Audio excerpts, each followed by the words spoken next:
The Chicago White Sox made it fun this past weekend. They capped off their first sweep of the season with a 5-2 win over the Kansas City Royals on Sunday. Sox are still 10 games under 500, but 5-1 during this 13-game stretch against the AL Central. Bullpen has looked unhittable lately, and the starting pitching has been on a different level.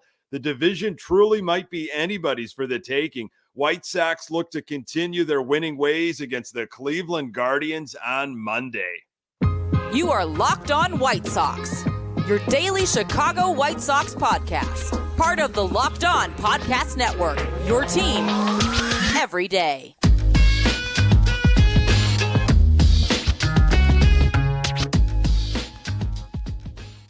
Hey, Sox fans, welcome back to Locked On White Sox. Thank you for making Locked On White Sox your first listen each and every day. We're free and available on all platforms. Follow us on Twitter at Locked On Sox.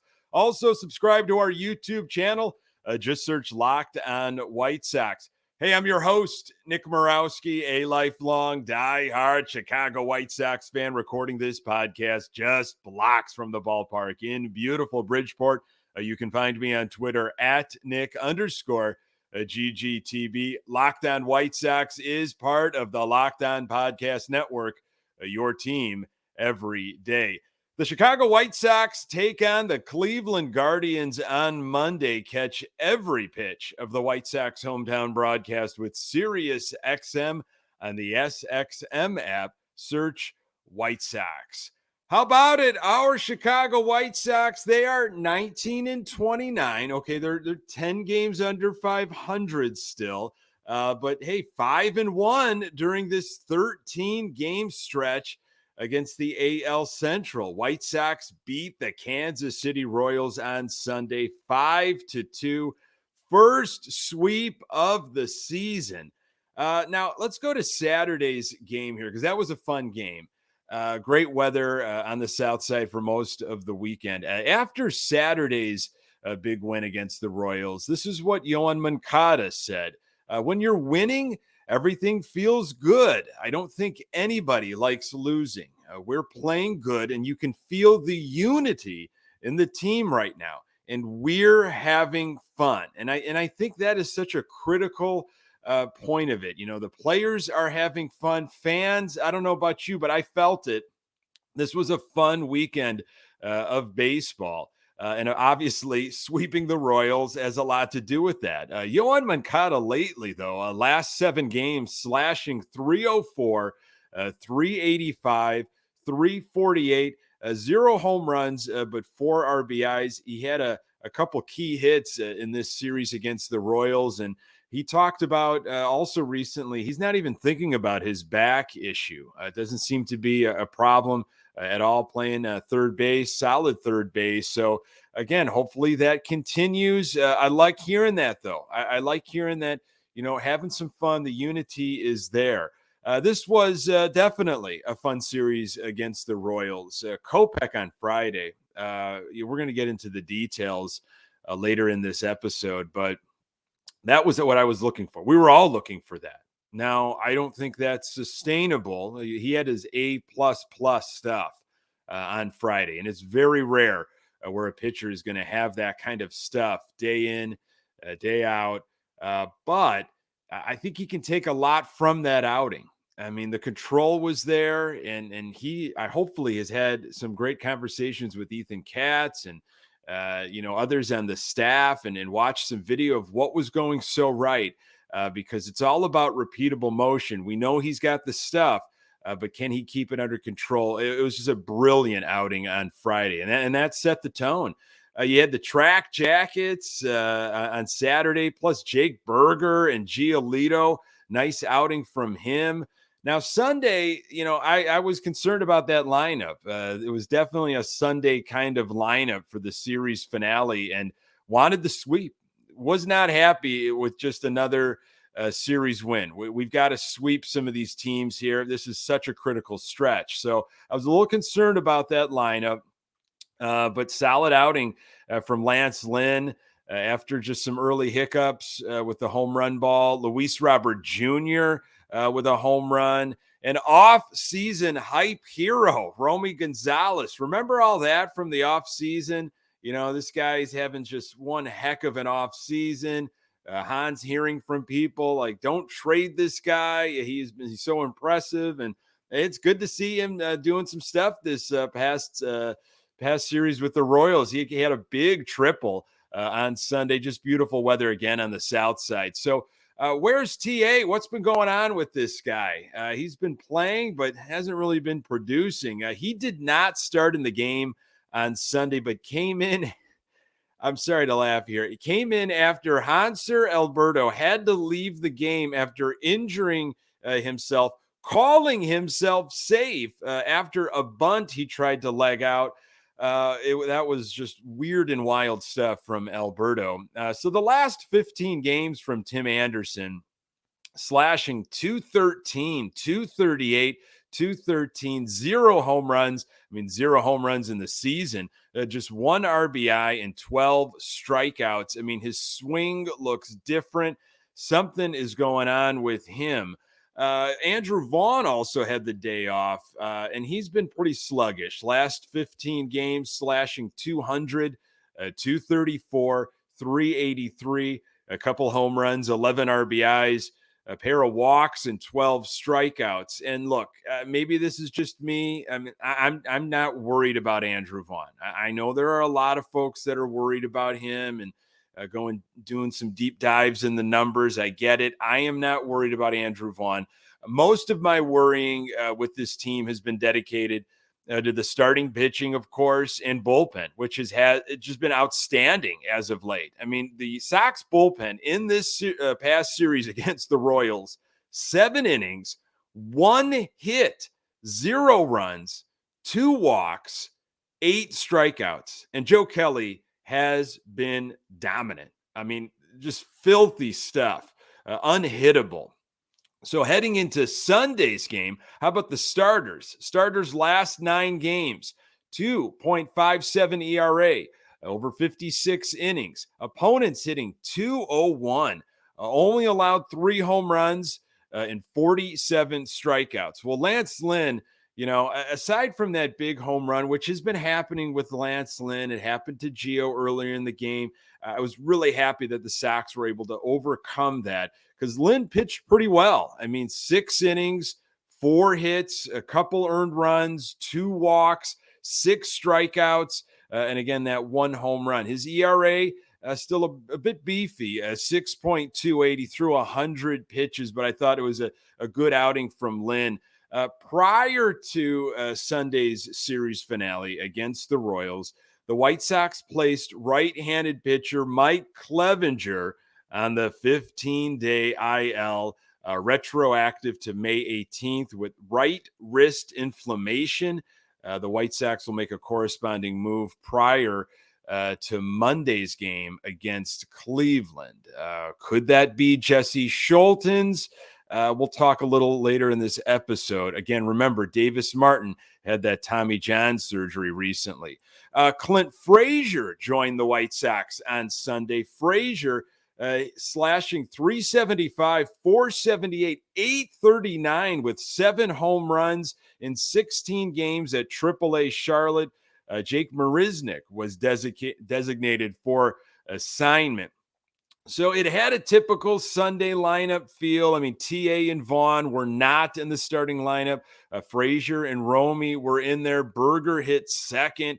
But hey, Romy stepped up. The Sox manufactured some runs, and Luis Robert Jr. brought the home run back that was missing for a few games. Sox offense, 5 runs, 9 hits, 2 extra base hits. Romy with that triple and the Robert home run. Benintendi with a 2-out RBI. Sox were 2 for 6 with runners in scoring position. It sounds like Hanser Alberto might avoid the IL after injuring himself, making a safe sign, trying to beat out a bunt. I don't think I have ever seen this, but there's a lot of stuff that I've just never seen with this White Sox team over the last few seasons. Again, he was trying to beat out a bunt, went ahead and made the safe sign, and it was such an elaborate safe sign that something happened to his shoulder or arm. We'll see. And now I wouldn't mind seeing Sosa brought up. I don't think he's the answer, but look, if Alberto can't go and is hurt, don't let him clog up a roster spot. This was Pedro Grifol on Tim Anderson, not in the starting lineup on Sunday. He's getting a day off because we feel his body needs to recover. He's played a lot of games in a row. We don't necessarily take players of his caliber out because they're scuffling.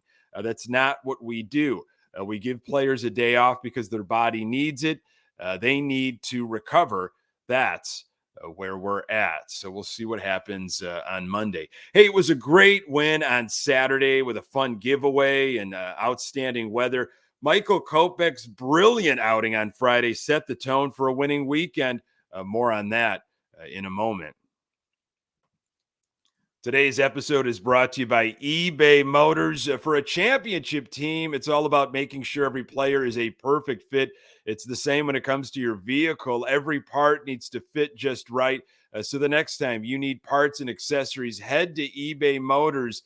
With eBay Guaranteed Fit, you can be sure every part you need fits right the first time around. Just add your ride to My Garage and look for the green check to know the part will fit or your money back, because just like in sports, confidence is the name of the game when you shop on eBay Motors. And with over 122 million parts to choose from, you'll be back in the game in no time. After all, it's easy to bring home a win when the right parts are guaranteed. Get the right parts, the right fit, and the right prices on ebaymotors.com. Let's ride. eBay Guaranteed Fit, only available to U.S. customers. Eligible items apply. Exclusions apply. The White Sox visit the Cleveland Guardians on Monday. Catch every pitch of the White Sox hometown broadcast with SiriusXM on the SXM app. Search White Sox. Sox took care of business on Saturday, beat the Royals in that game 2, 5-1. Giolito, 6 innings, 6 hits, only 1 earned run, 1 walk, 4 strikeouts, 1 home run. That was that first inning home run, which has been a bit of a calling card for Giolito, but he overcame that. His ERA now 3.62. He threw 89 pitches. We're still well under 500. We've got a lot of work to do, Giolito said after the game. In this division, I think that if we keep playing the way we're playing, we'll be in a good spot. I threw only 89 pitches today, but the way our bullpen's been going, you hand the torch right to them, Giolito said. They've been absolutely locked down, coming in, firing strikes, striking dudes out. And I think he was right on all accounts. I think this division is winnable if you don't bury yourself completely. The Sox have definitely dug themselves a hole, but this critical 13-game stretch, keep taking care of business one game at a time. I mean, you're looking how Detroit, they probably are looking at themselves like, wow, we're like 3-4 games back in the division here. How did that happen? This was not the way this was supposed to go. It's anybody's division right now, and nobody has buried the Sox. They're going to keep fighting, hopefully. And I think Giolito's right on that. He's also right on the bullpen. On Saturday, you had Crochet, Lopez, Kelly, Graveman, 3 innings, only 1 hit, 0 earned runs, a walk, and 4 strikeouts. This was after Saturday's outing, and Joe Kelly was in that. He had a clean Sunday as well. But after Saturday, Joe Kelly's last outings, 8 2/3, 1 hit, 0 runs, 0 walks, 13 strikeouts. He had at least 1 strikeout in all 12 appearances this season. Completely different pitcher. Sox offense on Saturday, 5 runs, 6 hits, 2 extra base hits, both doubles. No home runs for the third game. Luis Robert Jr. snapped that on Sunday. Sox were 2 for 5 with runners in scoring position on Saturday. This was prior to Saturday now. Grifol on Berger possibly working in the outfield. I actually thought about that yesterday or the day before. We've talked a little about it. We're not there yet. Those are discussions you really have to put some minds together and see what's best, not just for us, but for him. Berger on Saturday, he came up with bases loaded. Nice piece of hitting. What he did with that pitch, I mean, low and away, shot it to the right center gap. 2 for 3 on the day with that bases clearing double in the 6th. So going back to that outfield situation, I mean, that's where the Sox are right now. They've got to make some really tough, bizarre decisions almost when Eloy comes back, and hopefully he comes back. And when he does, he's 100%. But between Sheets and Berger and Eloy, what are you going to do? How are you going to get guys consistent at bats? Because I really think that's the way some of these guys stay hot. Berger's been getting consistent playing time. It'll be interesting to see what he does on the road away from that eye pitch, unless they've been taking it on the road with them now. But that's how you get that momentum continually going. It's just getting consistent at bats. It's simple as that. And if if there's this log jam and some guys are just staying cold on the bench, I don't know if they're going to be able to get into a rhythm. So again, conversations seem to be being had. Berger maybe in the outfield. I don't know about that. I hope it doesn't get to that. Friday, how about that game kicking off this weekend? Michael Kopech was just brilliant. I mean, that's all you can say. Sox won 2-0. Kopech retired the first 16 Royals and allowed 1 hit over a career-high 8 innings on the South Side. This was from Scott Merkin. With 10 strikeouts and no walks, Kopech still faced the minimum 24 hitters. It was just the 73rd time in AL-NL history since 1900 that a team has faced the minimum 27 batters in a 9-inning game despite allowing a hit. The last time the White Sox did it was July 21st, 2004 against Cleveland, with Mark Burley tossing 9 innings of 2-hit baseball. This was Kopech post-game. I was able to find something that clicked tonight, both physically and mentally. The main thing that I talk about with Pedro is being mentally in control out there. I felt like I was able to do that. Mechanical things are always going to be daily tweaks that I can work on, but the mentality has to be something that I can work on away from the park, no matter where I'm at. I'm certainly hoping that I can take this one with me the rest of the season. First time Kopech recorded an out in the 8th inning of an MLB game. That stat alone, and there's a lot of crazy stats from Friday's outing. Michael Kopech had some nasty stuff going on. But for me personally, just following this guy's career so closely since he came over from Boston in that Chris Sale trade, first time Michael Kopech recorded an out in the 8th inning of an MLB game. We've been waiting. We've been waiting so long. We've seen so many different versions of Michael Kopech, especially when he has been healthy over the last several seasons.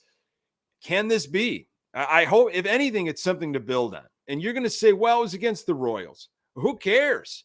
I mean, we don't make the schedule. The Royals ate our lunch the last time we saw them. And for Kopech, in his previous outing, 4 2/3, 6 walks. He had an extra day in there. He was living on a little bit longer rest. But man, he just looked unhittable. He looked in complete control. When he talks about being in control physically and mentally, again, I don't know what's going on with him mentally, but obviously he was in the right place. Physically, he was definitely in the right place. Pitching is so much of repeatable motion.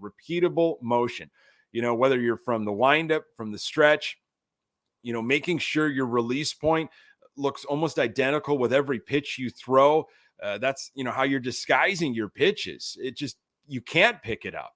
A hitter just can't see it coming out of your hand, doesn't know if that's going to be by your arm slot, a fastball, a slider, a changeup, what have you. And it's been the control with Michael Kopech. I mean, he's got the stuff, but fastballs flying out of the zone, maybe overthrowing at times. The slider's not working. It's digging into the dirt. He just doesn't have a feel for pitches sometimes. And that's where I think it gets really frustrated for him. because I think he knows it. I could do this. I should do this. I haven't been able to prove it. And I think that starts snowballing for him sometimes. I think just during starts that have been difficult. That was awesome to see on Friday. So happy for him. And I do hope it's, this is something we can just build on. Again, having your A++ stuff like he had on Friday, not going to happen every start. Not going to happen very often, actually. You have to figure out, well, how can I pitch? How can I make do with what I have? What I have was working. This is what I'm going to go with. I might have to, make adjustments within at bats, within games, but hopefully he goes through that video. He looks at what happened, what went right, and he can build on that. His line on Friday: 8 innings, 1 hit, 0 runs, 0 walks, 10 strikeouts. His ERA now sits at 4.83. He threw 98 pitches. You had those feelings, though, during that game, like we could be seeing something pretty magical here until that broken bat hit. Kopech, again, not going to have that kind of stuff every time, but that is such an important start to build on. Kendall Graveman came in for his 3rd save of the season on Friday. Sox offense, 2 runs, 5 hits. Again, they did not have any home runs on Friday. No extra base hits. You had an RBI from Sheets and Romy Gonzalez with a sac fly. Sox were 2 for 4 with runners in scoring position. And also, the power was just not there. Offense was really not there on Friday, and we needed one of those starts. We needed, starting pitching to just absolutely shove, and Kopech did that. It set the tone for the weekend. White Sox have not played well in Cleveland, but they haven't played in Cleveland yet this season. And they most likely will have to deal with Jose Ramirez as the 3-game series gets underway on Monday. More on that in a moment. Today's episode is brought to you by So Rare. Our new sponsor, So Rare, is a revolutionary fantasy baseball game and marketplace, transforming fans into owners with officially licensed digital cards featuring players from across all 30 MLB teams.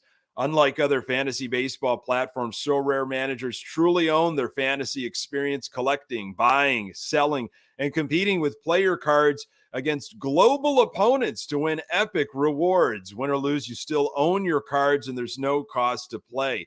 Plus, the more you win, the more you advance, collecting increasingly powerful cards and accessing next-level competitions and rewards. Head to sorare.com/lockedon. That's spelled SORARE.com to draft your team of free player cards. Set your lineup and start competing today to win epic rewards. Again, that's sorare.com/lockedon to start playing today. So as of this recording, the White Sox have not announced Monday's starter. There seems to be some speculation that it could be Jesse Scholtens. Scholtens pitched in 2 games this year, limited action, did not start in either of them. He came up there. They purchased his contract when the Sox DFA'd Jose Ruiz way back when. Scholtens logged 8 innings during spring training, giving up 9 hits and 3 runs. Scholtens was selected by the San Diego Padres in the 9th round of the 2016 draft. He moved his way up the minors with that organization, worked primarily as a starter, but never had got added to the roster. Last year, he made 17 starts and 22 relief appearances in AAA, posting 4.10 ERA and 83 1/3 innings. He struck out 25.4% of batters faced while walking 8.6% and getting grounders on 37.9% of balls in play. He reached free agency at the end of the season and signed a minor league deal with the White Sox.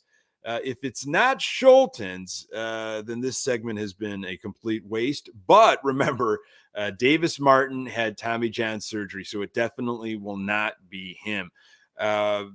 James Fegan of The Athletic had a really good article recently, kind of a depressing article, I guess, about the lack of depth in the farm system for just pitching wise, in depth in general, but in terms of arms, where we can find help if something were to go wrong with one of our starters. And now it seems like we're facing that situation with Clevenger. There's not a lot of depth there. So we'll see. Maybe it is Jesse Schultens on Monday.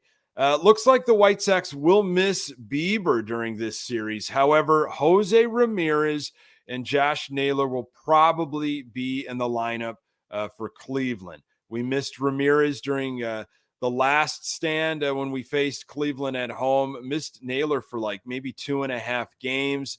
I think they'll both be back. They've been playing recently. So Sox just need another strong showing. It's simple as that. Hopefully they can give, if it is Jesse Schultens, hopefully the offense can provide some power. Cleveland's offense, aside from Ramirez and Naylor, it's not like Naylor has got amazing numbers, but he just seems to show up against our White Sox in big ways. So other than that, they've got speed. We know this team. We just saw them recently. Haven't seen them in Cleveland.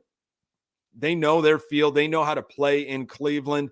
So, hey, 3 in Cleveland and then 4 in Detroit. It's exciting, man. It was good to see the Sox sweep. I'm excited, but there's a lot of work still to do for this White Sox team, and it has to just be one game at a time. This is such an important stretch. Thank you so very much for making this podcast part of your daily routine. You can find the Locked On White Sox podcast absolutely everywhere you find your podcasts. We're on Twitter at Locked On Sox. You can find me on Twitter at Nick_GGTB. Hey, don't forget to subscribe to our YouTube channel and get any questions and comments you might have into lockedonsox@gmail.com.